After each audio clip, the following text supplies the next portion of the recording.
Bismillahirrahmanirrahim. Assalamualaikum warahmatullahi wabarakatuh dan salam sejahtera pada empat murid apa nih empat amanah anak-anak empat amanah.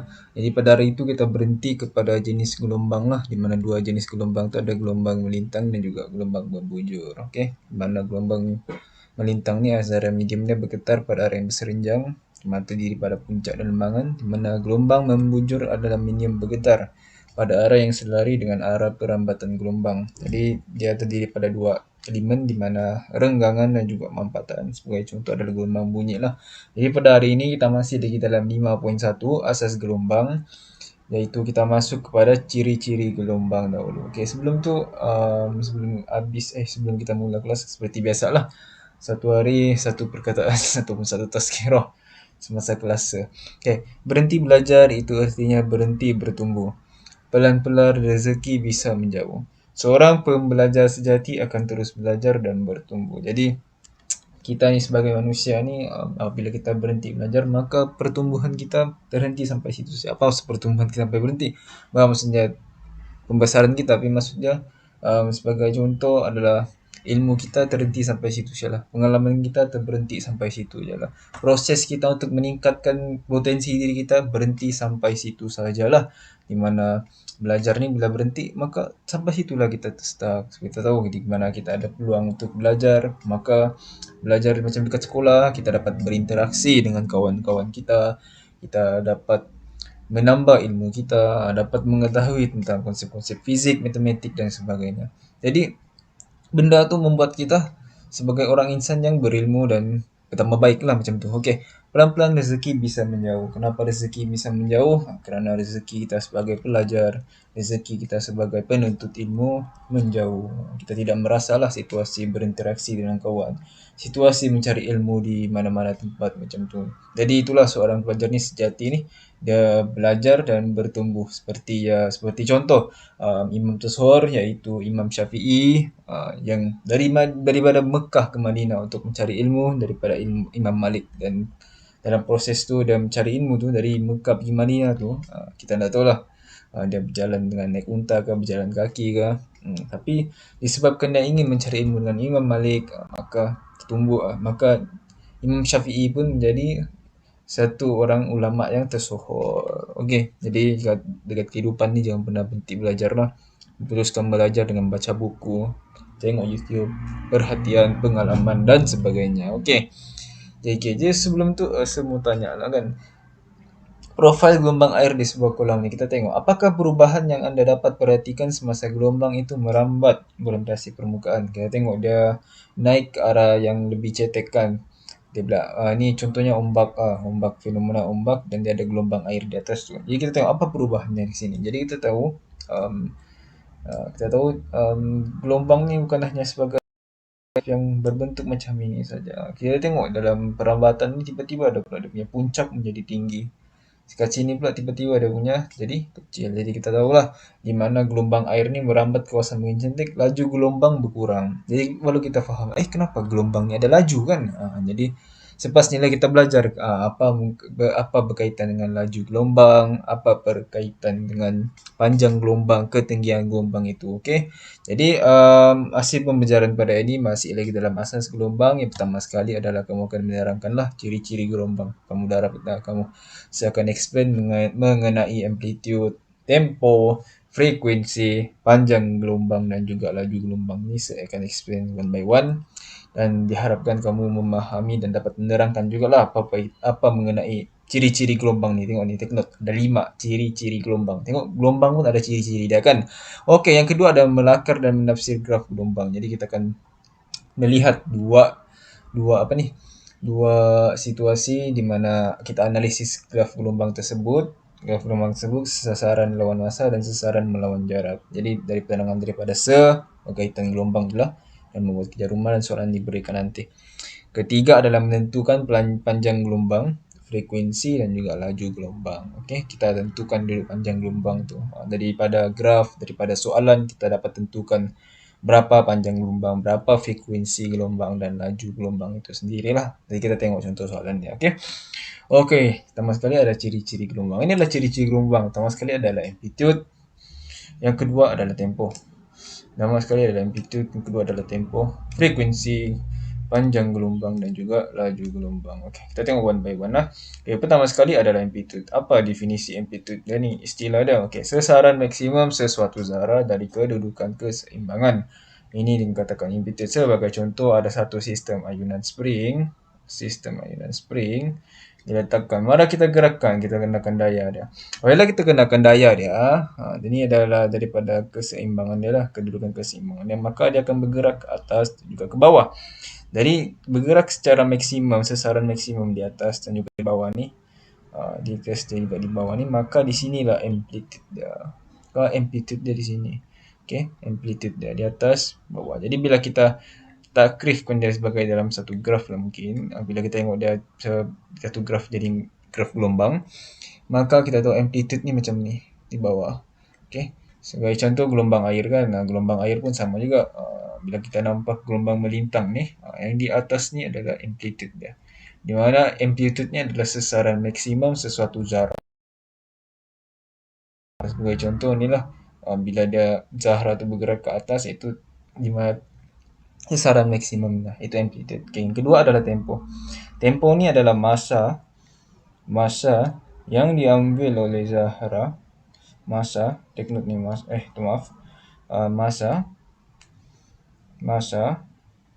satu zara untuk membuat satu ayunan lengkap. Satu ayunan lengkap untuk menghasilkan satu gelombang oleh sesuatu sumber gelombang. Sebagai contoh, kita ambil satu sistem ayunan apa, pendulum. Maka satu ayunan lengkap ni adalah satu ayunan lengkap ni akan berlaku bila dia bergerak ke depan dan juga ke belakang. Ke depan dan juga ke belakang. Jadi tempo dia ke depan dan ke belakang ni mungkin dalam sebagai contoh 4 saat. Maka 4 saat ni adalah tempo membuat satu ayunan lengkap. Okey, kita tengok dekat sini ya. Kita tengok dekat sini. Sebagai contoh, ada satu gelombang melintang. Okey. Di sini 1, 2, 3. Maka kita ada satu masa ni dia. Jadi satu ayunan lengkap ni, di sinilah tempo dia. Ini tempo dia. Untuk ni sebagai contoh, sini adalah 4 saat lah. 4 saat satu ayunan. Dia mesti satu ayunan lengkap. Dia mesti atas ke bawah. Baru kita boleh kira dia sebagai tempo. Okey, kita masuk kepada frekuensi. Maaf.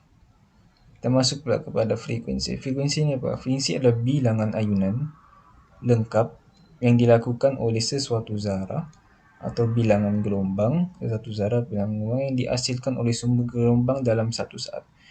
Ini take note dalam satu saat dan bilangan ayunan lengkap. Sebagai contoh, kita boleh tengok tempo dia dari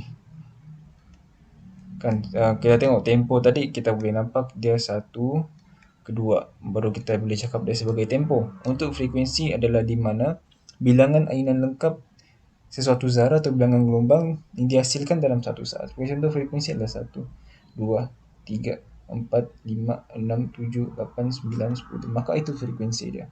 Pergerakan laju ni frekuensi dia 1, 2, 3, 4, 5, 6, 7, 8, 9. Dia tidak mengambil sebagai satu ayunan lengkap. Dia hanya satu ayunan begitu saja. Bilangan ayunan tu. Okey, satu frekuensi, 2 frekuensi, 3 frekuensi, 4 frekuensi, 5 frekuensi, 6 frekuensi, macam itulah. Sebagai contoh, ini adalah satu gelombang, ini 4 saat kan. Tapi bila kita perkan dia sebagai satu saat, maka berapa bilangan frekuensi itu? 1, 2, 3, macam itulah. Okey. Dan frekuensi ini ditulis sebagai hertz. Hertz. Okey. Terusnya adalah jarak di antara dua titik fasa. Yang ini adalah panjang gelombang ini. Ini kita ambil contoh sebagai contoh. Contoh kita ada satu gelombang. Kan ini gelombang dia.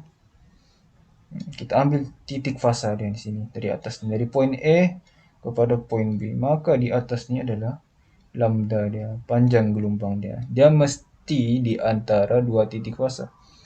Di antara dua titik sefasa. Dia tidak boleh daripada fasa ni kepada fasa di sini. Dia tidak Orang bilang dia tidak selari lah, dia tidak setitik. Dia kena panjang gelombang ni dari sini ke sini. Kalau point A ke point B. Jadi kita tengok ilustrasi dia untuk kita lebih memahami lagi tentang panjang gelombang ya. Okey. Laju gelombang, jarak yang dilalui sesaat oleh profil gelombang. Ini adalah gelombang tu merambat ke sebelah kanan. Jadi bila dia merambat satu kali ni, ini merambat satu kali berapa saat dia bergerak. Itu kelajuan gelombang. Okey, yang ini kelajuan gelombang ni kita boleh lihatlah macam berapa laju gelombang air dan gelombang wifi itu macam mana kelajuan dia. Tapi biasanya gelombang wifi ni dia kelajuan cahaya sebab dia magnetik. Jadi kita mau kira tu memang kita dah nampak lah. Kita akan kira mungkin kita guna mesin, kita tengok pergerakan gelombang tu dan kita kira frekuensi dia ya. Macam tu. Kita tengok. Okay, kita tengok perkaitan frekuensi dan juga tempo. Di mana frekuensi ni? Kan, di mana frekuensi ni? Frekuensi ni dia ada kaitan iaitu satu ayunan lengkap dan juga masa. Jadi frekuensi ni boleh ditakrifkan. Jadi frekuensi ni boleh ditakrifkan sebagai F 1 per T. Bilangan ayunan lengkap dalam satu tempoh. Bilangan ayunan lengkap dalam satu saat. Okey. Satu saat. Jadi kita ambil ni lah. Ambil ni. Kita tengok bagi gelombang frekuensi. Boleh. Okey, dapat kita masuk pada ni ada contoh, ni ada perambatan lah. Daripada situasi sini kita boleh tengok amplitude dia, kita tengok panjang gelombang dia macam tu. Kita tengok ilustrasi dia ni. Okay, ni ilustrasi gelombang-gelombang melintang. Contoh gelombang melintang adalah gelombang air kan. Kita boleh tengok lah gelombang wifi melintang. Okay. Jadi kita tengok dalam bentuk perambatan gelombang ni, kita tengok amplitude adalah dari kedudukan keseimbangan dia. Kedudukan seimbang dia ke atas tu. Maka ini adalah amplitude. Okay, kita tengok pada fasa dia. Jadi fasa X ni, X2 dan X3 dan X4 ni ada setitik fasa yang sama. Jadi kita ambil panjang gelombang tu daripada X2 kepada X3. Sini juga kita boleh kira lah dia punya panjang gelombang. Okay. Panjang gelombang ni dia kena satu fasa. Masuk yang kedua lah. Di bawah ni pun kita boleh guna sebagai satu fasa. Ini untuk contoh gelombang melintang. Kita tengok pula pada gelombang membujur. Gelombang membujur contohnya gelombang bunyi yang saya tunjukkan simulasi hari itu kan.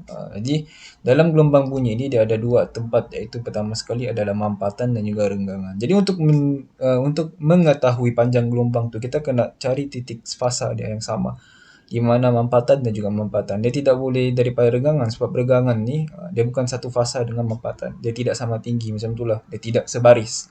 Sedang cerita dia sebaris. Jadi mampatan ni dia kena sama dengan mampatan juga. Baru kita boleh kira dia sebagai panjang gelombang. Boleh. Ilustrasi gelombang lah. Okay. Tiga ni adalah perambatan. Okay, ini contoh kita anggap dia sebagai satu situasi di mana dia bergerak ke kanan lah. Iaitu merambat, gelombang ni merambat ke sebelah. Bukan dia bukan bergerak sebab dia zara kan. Di mana zara kecil ni merambat.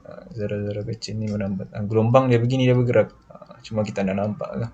Macam air kan. Air dia ada gelombang ni lah. Yang di atas-atasnya ada zara dan molekul air tu. Okay. Okay, nak apa? Kita tengok. Arah perambatan dia ke sebelah kanan. Pada sebelah kanan. Jadi dalam satu tempo, dalam satu masa, dia akan menghasilkan lagi satu bentuk begini. Okay. Dan ini ada profil satu gelombang. Arah perambatan dia sebelah kanan dan kita tengok dia ada dua bentuk gelombang. Okay. Dia merambat. Jadi daripada situasi ini kita tengok pula daripada yang kita belajar dulu, iaitu laju, di mana jarak dilalui sama dengan masa yang diambil kan. Itu laju. Jadi untuk situasi gelombang, dia guna jarak, iaitu panjang gelombang tersebut. Panjang gelombang ni lah. Ini panjang gelombang ni kan, panjang gelombang ni dan juga satu tempo masa. Jadi kita dapat hasilkan satu formula, iaitu laju gelombang. Jadi 1 per T ni adalah frekuensi. 1 per T ni adalah frekuensi. By definition dia tu kan. Jadi tanpa membuang masa, 1 T ni boleh ditukarkan kepada 1 F. Maka terhasillah satu takrifan laju gelombang, iaitu sama dengan frekuensi didarabkan dengan panjang gelombang. Dan kita tengoklah definisi dia apa. Laju gelombang V ialah jarak perambatan gelombang dalam masa sesaat. Jadi artinya mana sudah ni? Jadi artinya dalam satu gelombang merambat ni, mas bergerak ni, cara cerita Macam susah juga kan kita masyarakat merambat atau bergerak. Dalam satu orang bergerak nih, tapi dalam bergeraknya atau merambat nih, dalam satu saat nih, berapa kelajuannya? Dalam satu saat nih, berapa panjang dia terhasilkan macam itulah. Jadi laju gelombang ni adalah jarak perambatan gelombang tu dalam masa satu saat. Okay. Dalam masa satu saat. Jadi kita gunakan saja rumus ni yang kita tahu lah ditakrifan daripada atas tersebut. Okay. Jadi F equal to frekuensi dan juga panjang gelombang. Jadi gelombang ni kita guna ni insyaAllah.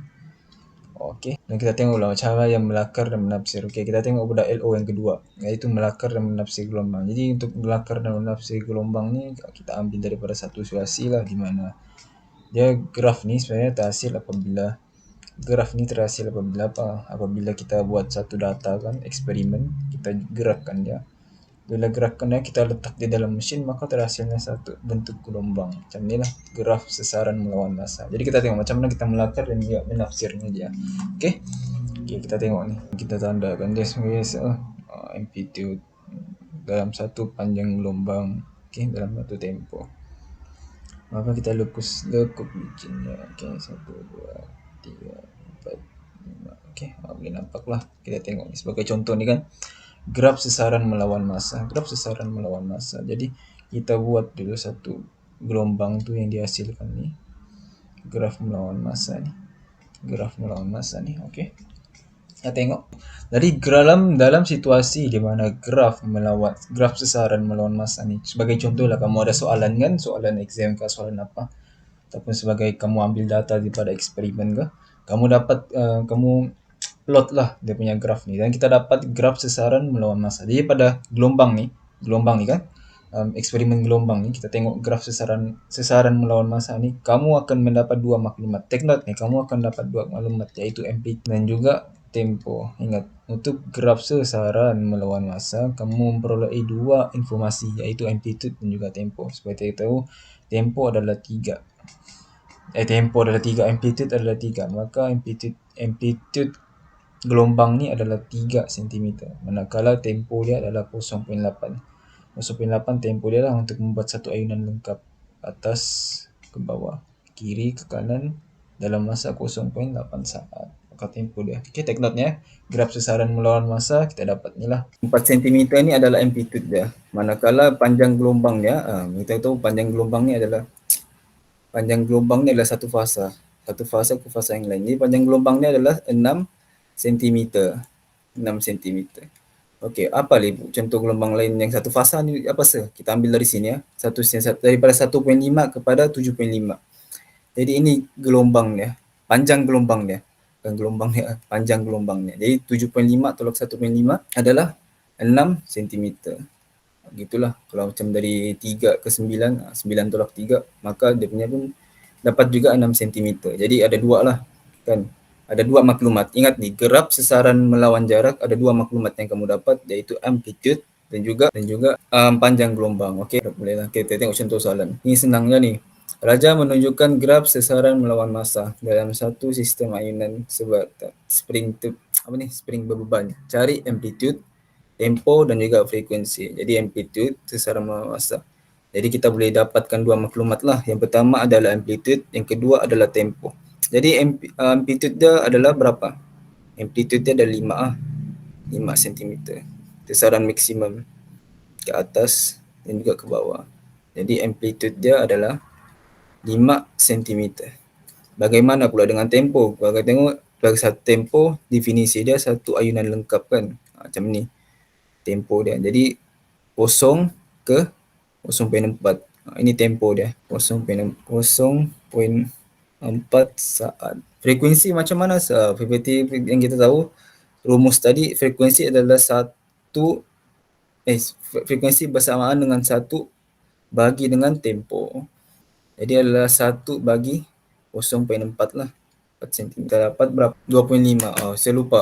Frekuensi ditulis sebagai hertz. 2.5 hertz. Jadi frekuensi kita ambil lah daripada tempo. Terus satu bagi tempo, terus kita dapat frekuensi dia. Okay, boleh kah? Respon dulu. Boleh, sir. Okay. Kemangkan kamu boleh, kita buat soalan. Semua tengoklah kamu dapat buat atau enggak. Okay, soalan ni. Okay, screenshot lah. Okay, kamu diberi masa 6 minit jawab soalan ni. Kamu dapat salin soalan, kamu buat soalan ni, kamu snap dan hantar dalam Telegram. Boleh? Dalam masa 6 minit. Bagi contoh, sekejap ah. Bagi contoh ni kan Telegram saya kan. Okay. Lepas tu saya upload lah. Bila saya sudah snap, saya upload dalam Telegram ni. Nanti saya ambil kamu jawapan kamu di sini ya. Okay, kamu diberi masa selama 6 minit untuk jawab soalan ni. Cepat sangat ni. Tidak masa. Saya matikan kamera lah. Takut data kamu habis tu. Saya letak dalam Telegram lah juga. Berbezakah graf? Graf tu tak perlu buat. Ada sudah di situ. Kamu hanya perlu cari amplitude, tempo, frekuensi, panjang gelombang dan laju gelombang saja. Yang ini Ya, graf ni. ya dua-dua tu lah. Dua-dua ni. Dua-dua ni dia guna apa? Data yang sama lah. Eksperimen yang sama tapi data yang berbeza macam tu. Dua-dua ni data yang sama lah macam tu. Tapi dua graf yang berbeza. Okey, siapa menanya? Terima kasih. 2 minit lagi. Belum ada orang upload ni. Masa sudah tamat. Setakat ni ada 1 dan 2 orang insyaAllah. Tapi dapat nanti kamu hantar ya. Mari kita cek sama-sama dia punya jawapan. Khairudin is typing. Okay, terima kasih Khairudin. Kita ambil Ashraf punya lah. Setakat ni ada 3 orang lah. Ashraf, Ashalan dan juga Khairudin. Kita ambil image dia masuk whiteboard. Okay. Jadi soalan tu minta apa tadi kan? Soalan tu minta amplitude daripada raja berikut kan. Okay, kita tengok sama-sama ni. Boleh nampakkan saya punya whiteboard? Respon dulu. Boleh, sir. Okay, terima kasih. Okay, kita tengok. Daripada amplitude. Kita buat sama-sama lah. Okay, dan hantar rundap. Amplitude adalah sasaran maksimum 3.0 dan kita menampaknya 3. Jadi jawapan Ashraf ni betul lah 3 cm. Okay. Tempo adalah satu ayunan lengkap. Masa yang diambil untuk satu ayunan lengkap lah daripada atas ke bawah. 0.5 saat, maka betul lah 0.5 saat. Amplitude adalah 3 cm. Tempo adalah 0.5 saat. Frekuensi seperti kita tahu menggunakan formula 1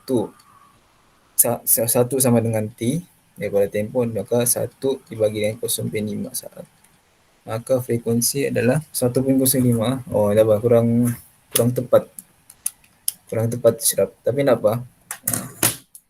Tingkat kesilapan ni kita boleh belajar kan. Dia 2 Hz sebenarnya. Bukan 0.5. Diingatkan sekali lagi, frekuensi adalah 1 per tempo.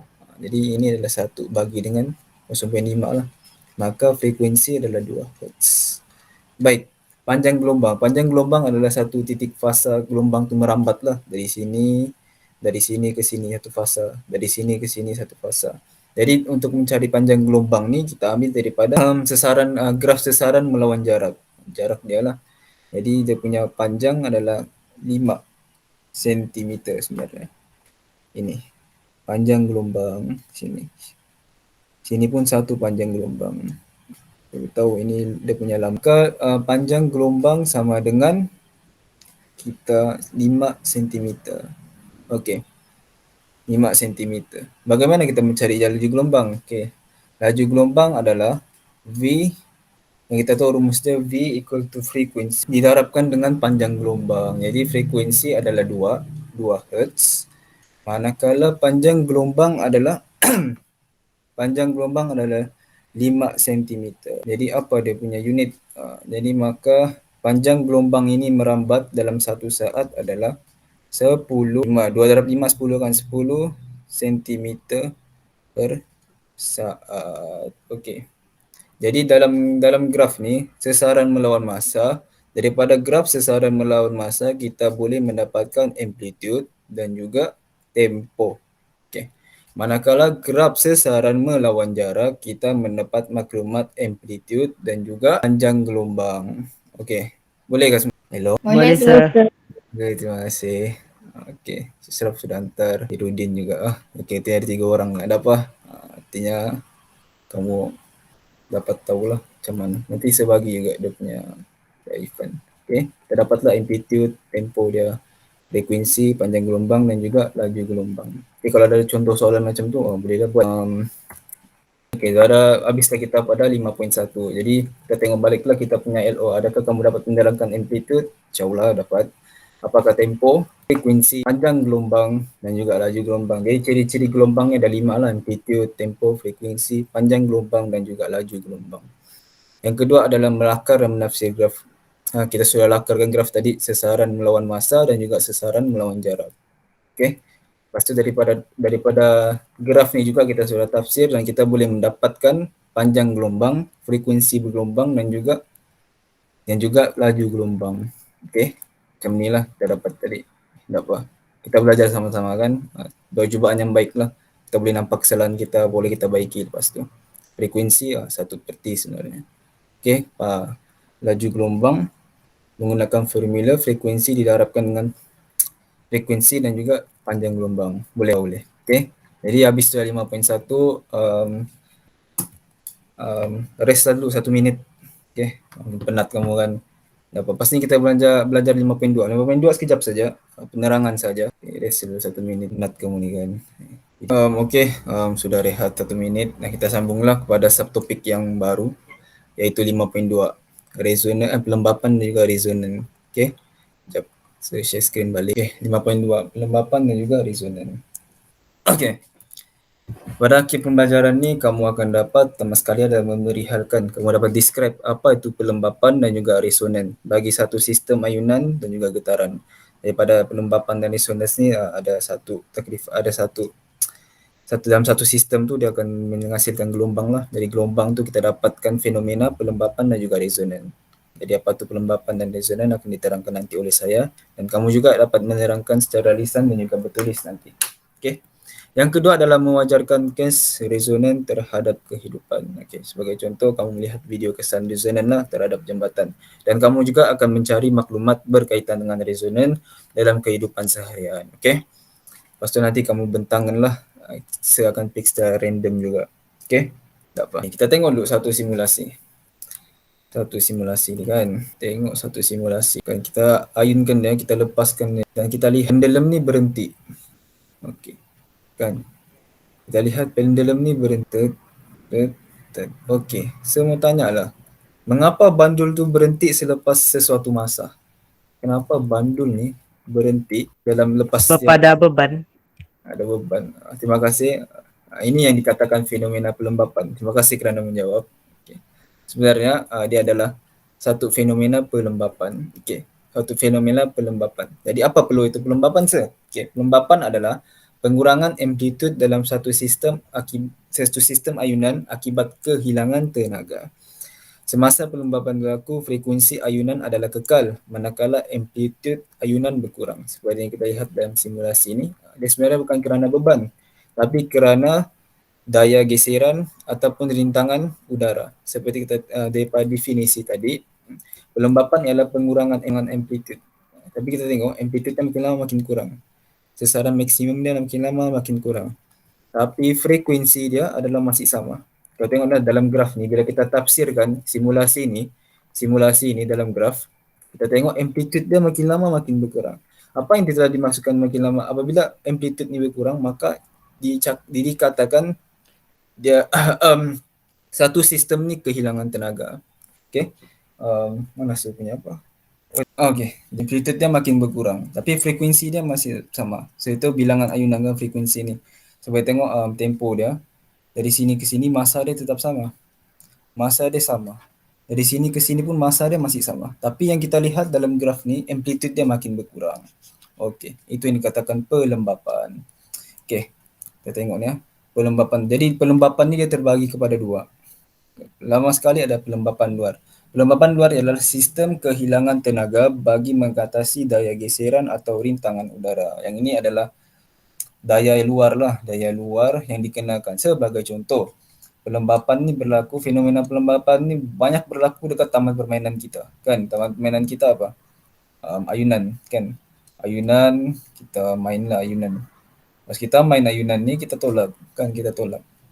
Apabila kita toyak, maka kita tidak hasilkan apa-apa daya. Kita biarkan saja. Kita biarkan saja badan kita bergerak. Lama kelamaan, bila kamu perasan, ayunan tu berhenti juga kan pada satu masa. Mungkin dalam minit ke berapa macam tu, dalam beberapa saat. Kita tahu ayunan tu akan berhenti. Okey, fenomena ini yang dikatakan pelembapan luar kerana amplitude dia berkurang tapi frekuensi dia sama. Kita contoh, pendulum ni bergerak kan. Lepas tu dia makin lama makin berkurang. Macam tadilah simulasi tadi, makin lama makin kurang. Frekuensi dia tetap sama. tapi tenaga dia keluar. Tenaga dia berkurang.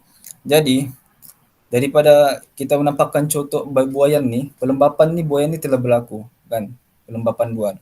Pelembapan luar ni berlaku disebabkan daya geseran dan rintangan udara kan. Bila kita biar ada rintangan udara, molekul-molekul udara yang melanggar badan kita. Jadi lama kelamaan ayunan dia masih sama. Tempo ayunan tu masih sama, tapi amplitude dia makin kurang, tenaga dia makin kurang. Sebab itu lama kelamaan dia akan berhenti disebabkan daya yang dihasilkan oleh daya geseran dan juga rintangan udara. Okey, pelembapan dalaman ni macam mana? Okey, pelembapan dalaman ialah satu ayunan kehilangan tenaga kerana renggangan dalam mambatan zarah yang bergetar dalam sistem tersebut. Ini yang susah menampaklah, mungkin dalam satu bekas dia ada satu getaran ni, jadi dia bergetar dalam satu sistem. Bila dia bergetar tu selama kelamaan dia akan dia akan berkurang. Macam kita hasilkan satu suhu tenaga, bila hasilkan satu suhu maka bergetar, frekuensi dia, amplitude dia tinggi lah kan, tapi frekuensi dia masih sama. Bila tenaga tu berkurang, minta maaf, pelembapan dalaman tu kan, lama kelamaan frekuensi kelamaan amplitude dia berkurangan, tenaga dia kurang. Yang kita dah nampak dalam satu sistem, mungkin bila kita masukkan di dalam graf gelombang, kita boleh lihat zarah-zarah tu amplitude dia berkurang. Okay? Amplitude dia berkurang, tapi frekuensi dia masih sama. Okay? Itulah yang dinamakan pelembapan. Jadi pelembapan ni dapat diatasi dengan daya luar yang berkala ke atas sistem yang sedang berayun. Jadi macam berayun, macam contoh ini ayunan. Untuk kita atasi fenomena pelembapan ni makin lama berkurang kan. Kalau kita mau hasilkan pelembapan yang tinggi, hasilkan daya yang luar yang tinggi, maka kita tolak ayunan tu untuk menggantikan tenaga yang hilang. Kita buat ayunan paksa. Okey. Faham? Pelembapan. Ada soalan? Tiada, sir. Soalan. Okey, sebagai contoh, senang cerita, pelembapan ni adalah, fenomena pelembapan ni berlaku pada ayunan lah. Macam kita buai kita punya apa? Kita buai kita punya adik kan dekat ayunan tu. Maka bila kita terlepas, pelembapan sedang berlaku. Kita tengok Syed. Dia punya spring bergerak dalam frekuensi yang sama, tapi amplitude dia berkurang. Amplitude ni dimaksudkan tenaga lah. Disebabkan daya-daya luar daripada geseran dan juga udara molekul. Rintangan udara macam tu. Okey. Kita masuk pula pada free resonance. Okey. Resonance ni apa? Resonance ni berlaku satu sistem ayunan yang dikenakan daya luar yang mempunyai frekuensi yang sama dengan frekuensi asli sistem ayunan tersebut. Jadi resonance ni ada satu fenomena juga, mana dia ada daya luar, dia mempunyai frekuensi yang sama dengan frekuensi asli sistem ayunan tersebut. Mungkin tak kamu nak faham tak apa. Kita tengok ni dalam satu video. Kita tengok. Ini pendulum A, pendulum B, C dan juga D. Ini X. Kita tengok ayunan mana yang amplitude yang besar. Seperti yang kita nampak, seperti yang kita tahu, B lah yang mempunyai amplitude yang besar. Fenomena ini dikatakan sebagai resonance. Dia permindahan tenaga. Berlaku suatu sistem yang dikenakan daya luar yang mempunyai frekuensi yang sama. Yang kita tahu, pendulum X ni mempunyai frekuensi yang sama dan tenaga tu dipindahkan dekat atas ni lah, pindahkan sekitar ni. Frekuensi yang sama, sebagai contoh bilangan ayunan dia 1, 2, 3, 4 dalam satu saat mungkin dalam 20 Hz. Maka perpindahan ni berlaku dekat B juga 20 Hz. Maka oleh itu B pun bergetar dengan frekuensi yang sama dan juga menggunakan daya lah, dan maka daya ni terasa. Jadi resonans ni tidak akan berlaku. Fenomena ingat ni, resonans tak akan berlaku apabila frekuensi dia tidak sama. Okay, tak sama. Macam ni 20, sini frekuensi dia sama 30. Jadi bila kita ayunkan tidak sama dengan frekuensi di sini, maka resonance tak akan berlaku. Okay, so kita tahu definisi ini. Berlaku apabila satu sistem ayunan dikenakan daya luar yang mempunyai frekuensi yang sama dengan frekuensi asli sistem ayunan tersebut. Yang contoh ini daya luar dia. Ini dia punya frekuensi asli. Okay, sama kan, sama panjang. Bila kita ayunkan, maka frekuensi sama dengan B. Jadi kita tengok ni. Bandul yang mana ke berayun dengan amplitude yang besar, maka B lah. Daripada A dan juga C dan juga D, dia tak sama sebab panjangnya tak sama kan. Kita tengok ni. Bandul B berayun dengan amplitude yang besar. Dia mempunyai amplitude yang besar lah, perpindahan tenaga yang besar. Kerana ayunan loyang X memindahkan tenaga kepada A ke B ke C, dan resonan hanya berlaku kepada B saja kerana bandul B mempunyai frekuensi asli yang sama dengan bandul X. Okay. Faham? Sebagai contoh, contoh lagi satu adalah senang cerita radio lah. Radio dia ada satu frekuensi mungkin berapa 120 Hz lah. Kita ada satu gelombang radio yang dihasilkan kan macam dekat pencawang. Kita nak nampak lah gelombang tu. Mungkin sebab dia gelombang elektromagnet kan. Nanti kamu akan belajar pula apa tu elektromagnet. Jadi untuk mengeluarkan satu bunyi dalam radio ni dia mesti mempunyai satu frekuensi yang sama. Satu frekuensi yang sama. Apabila satu frekuensi yang sama ni, maka barulah radio itu mengeluarkan apa? Bunyi. Kata-kata radio kereta kita lah, radio kereta kita. Apabila sudah dekat keluar ni pencawang, kita masuk dalam radio, dia punya frekuensi ni sama. Bila frekuensi dia yang sama, baru kita keluar. Jadi maka oleh itu ada daya lah, daya yang sama. Bila dia sama, baru dia keluar. Yang itu yang dikatakan fenomena resonance. Okey. Okey, dalam masa 5 minit, cari contoh-contoh lain mengenai resonance dalam kehidupan seharian. Okey, lepas tu nanti kamu akan beritahu lah contoh-contoh resonance. Boleh kah? Kamu diberi masa 5 minit. Boleh semua. Berapa orang ni? 10 orang. Jalan. Boleh lah. Cari Syah kat mana-mana keluar. Sebagai contoh, saya sudah bagi dua tadi. Sebagai satu tadi. Iaitu contoh adalah radio lah. Resonance. Jadi saya akan panggil dan kamu akan jawab secara verbal ya lah. Okay. Panggil siapa lagi ya? Siapa lagi yang belum kena soal ni? Syaraf sudah, Nizam sudah, Idudin, Syazani. Itu tutup dulu lah. Kamera. Okay. Masa sudah habis. Okay. Contoh lain lah untuk resonance. Okey, boleh terangkan ke Syazani? Contoh-contoh lain mengenai resonance. Tak perlu verbal saja. Gitar saya masuk aja saya gitar. Gitar, betul lah gitar. Okay, tapi gitar ni, kita tengok. Gitar ni contoh resonance lah juga. Macam kan satu petikan, kita getarkan dia. Bila getarkan, dia menghasilkan satu gelombang lah dan juga frekuensi. Memang kita nak nampak. Tapi bila kita tafsir dalam graf ataupun satu mesin, maka kita nampak satu. Jadi gitar ni berbunyi apabila frekuensi dia sama. Macam dua petikan 20 Hz sama dengan 20 Hz. Apabila petikan ni macam kita hasilkan tenaga daripada jari kita ni, kita petik, lepas tu dia bergetar. Getar dalam 20 Hz hingga 20 Hz, maka dia menghasilkan bunyi. Dia contoh resonance lah. Terima kasih. Kamu faham lah contoh resonance. So, dia ada daya luar dia. Okey. Yang kedua, siapa lagi ni? Syuhada. Apa contoh resonance dalam kehidupan? Syuhada Rashid. Syuhada. Okey. Siti Norisha. Natasha. Contoh lain. Kalau piano pun. Piano. Tak apa lah. Piano rasanya kurang tepat. Tapi tak apa. Okay. Tak apa. Terima kasih. Nizam macam semangat tadi. Apa Nizam contoh lain mengenai resonance? Banyak tadi aku Contoh, satu dia contoh. dia cap di Google jembatan, menyanyi di tandas, ayunan. Ya, betul lah. Itu yang itu dikatakan seperti Nizam kata tadi itulah resonance gitu. Okey. Dapat kita tengok pula contoh resonance yang ingin terangkan. Okey, ini contoh resonance berlaku dalam kehidupan lah, iaitu jambatan Tokohama pada 1940. Tengok dulu.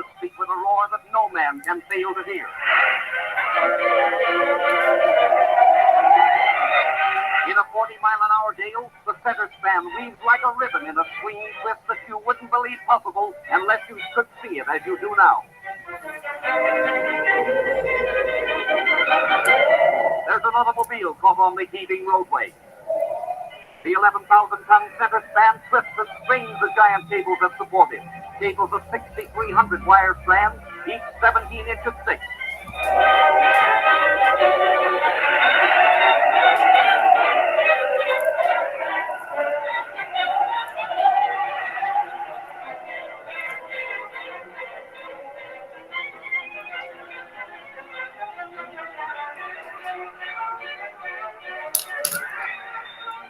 Back out of the danger zone, all stricken spectators are driven to safety as the bridge gyrates like a nightmare high above the river, twisting, turning, hurling. The lone motorist is forced to abandon the car. He has but a few minutes in which to save himself.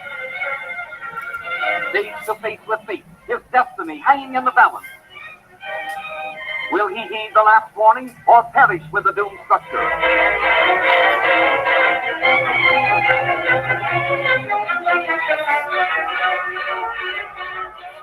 But he saved himself by seconds.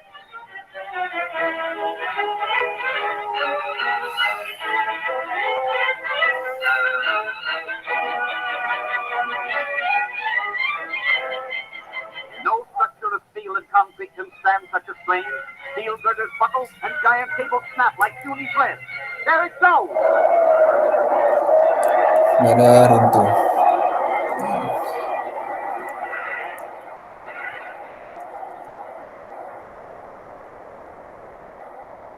Engineers are divided as to the cause of the disaster. Some claim it was the use of solid girders. Others differ.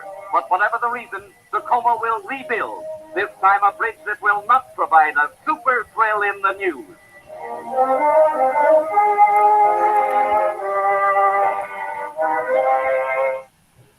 Okey.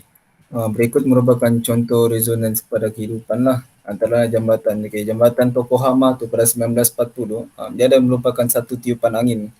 Jadi tiupan angin ni merupakan tenaga lah.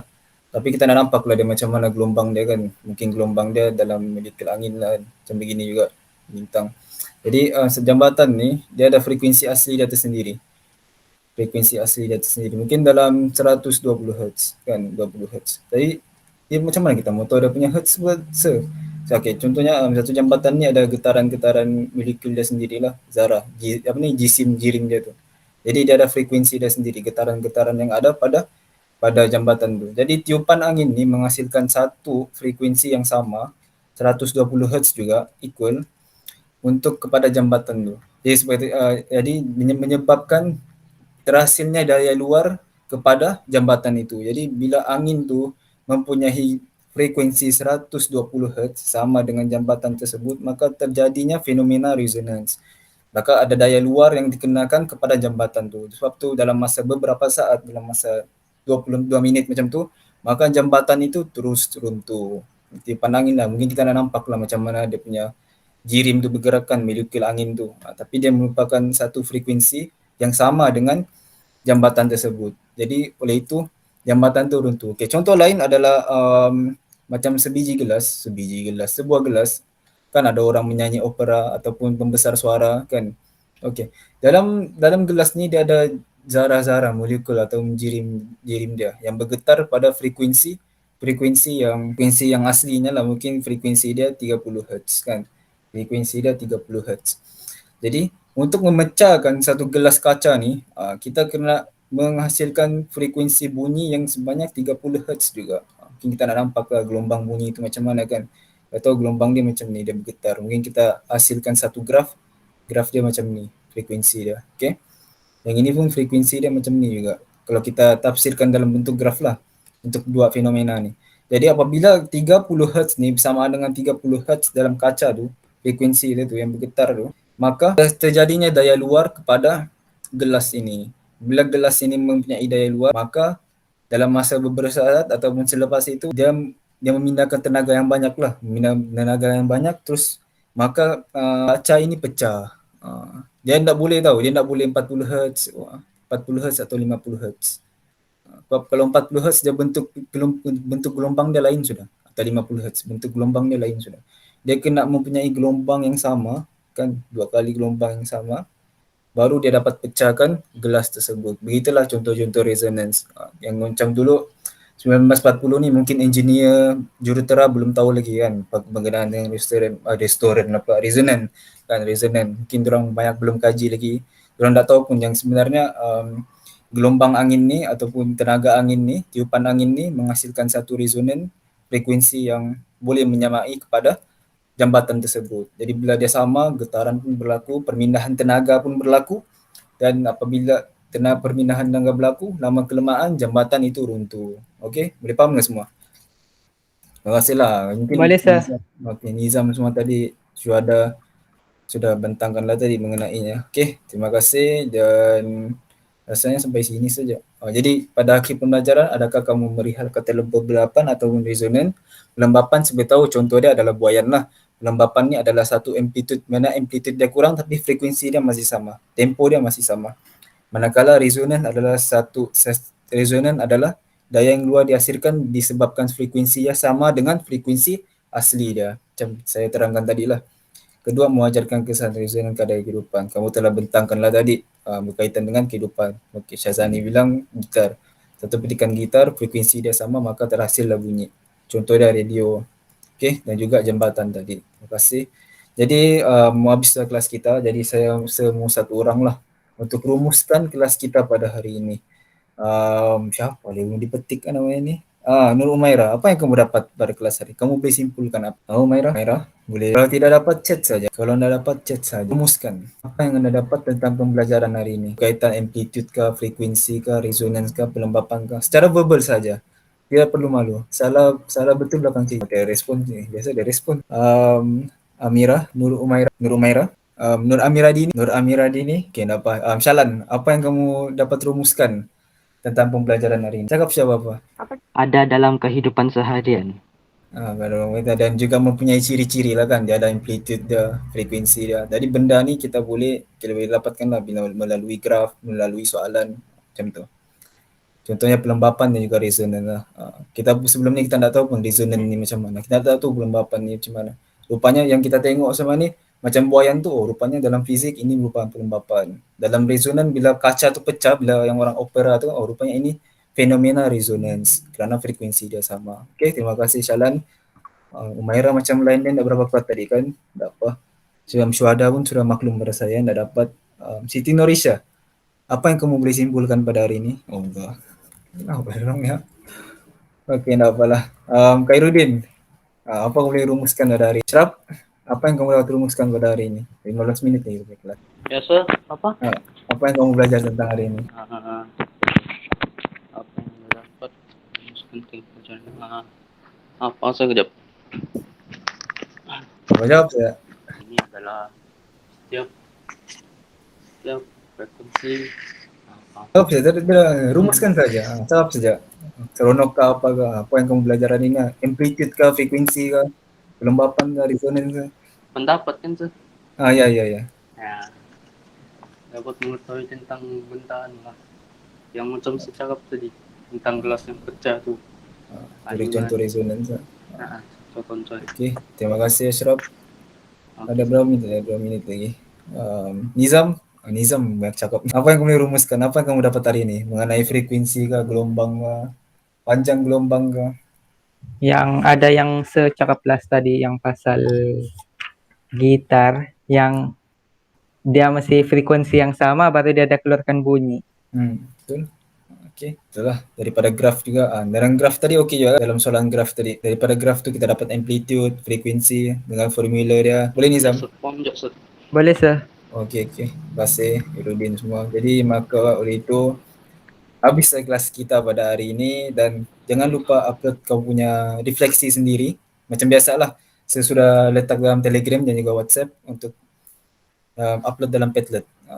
Okey, itu saja dan jangan lupa kerja rumah juga yang saya letakkan untuk buat soalan formatif, soalan 1 dan juga lembaran soalan ni yang tadi itulah saya ada buat soalan objektif. Okey, dan hantar pada hari Jumaat lah 11 hingga 5:59 malam WhatsApp atau Telegram dan ingatkan kepada kawan kamu untuk buat juga benda ni ya. Nanti saya bagi juga rakaman kelas ni sama diorang. Okey. Dan ingatkanlah kalau boleh tu siapa nama ini? Cuba yang nama-nama yang macam Airul, Atira, Awang Rizan. Rizan ni tak apa, Awang Rizan ni dia hadir kelas. Macam Faizul pun Faizul ni ada masalah sikit kan. Yang kalau boleh ni yang dua ni, Syed Yasir, Syed Sadan ni kalau boleh ingatkan mereka lah. So mau tahu dong, PM dengan Telegram pun diorang dah menjawab juga. Kalau boleh bawa lah kawan-kawan kamu ni. Macam kesian juga kalau diorang tak tahu apa-apa kan. Kalau boleh buat kerja ni lah. Saya boleh ajar secara personal juga dari WhatsApp atau Telegram. Itu sajalah. Jadi antar semana saya akan antar pada Cikgu Syukri lah untuk kamu punya rekod PDB. Jadi itu saja pada hari ini dan sekian terima kasih. Dan juga pada minggu depan kita akan belajar lah. Minggu depan cuti, minta maaf. Minggu depannya lagi kita akan masuk pada subtopik yang baru iaitu pantulan gelombang. Jadi pantulan gelombang ni adalah aspek dia macam ni. Jadi itu saja daripada saya. Cuti apa, Sud? Apa dia? Cuti pertengahan kan? Cuti apa? Pertengahan mid-sem. Bukan pertengahan mid-sem. Cuti tu. Ada cuti. Dia tahu pula ada Minggu depan Dekat takvim KPM cuti dah silap. Kau minggu depan, betul lah minggu depan. Tapi dah tahu lah. Nanti saya maklumkanlah balik. Okay, terima kasih untuk kelas hari ini. Saya akan bagi juga dia punya nota semua. Okay, untuk kawan-kawan kamu yang lain dapat jugalah. Untuk kamu salin kah, untuk tokok tambah kamu. Jadi terima kasih untuk kelas hari ini dan itu saja. Sekian wabillahi taufiq wal hidayah. Assalamualaikum warahmatullahi wabarakatuh dan salam sejahtera. Oke, terima kasih Thank you, dan sir. oke, welcome. Thank you, sir.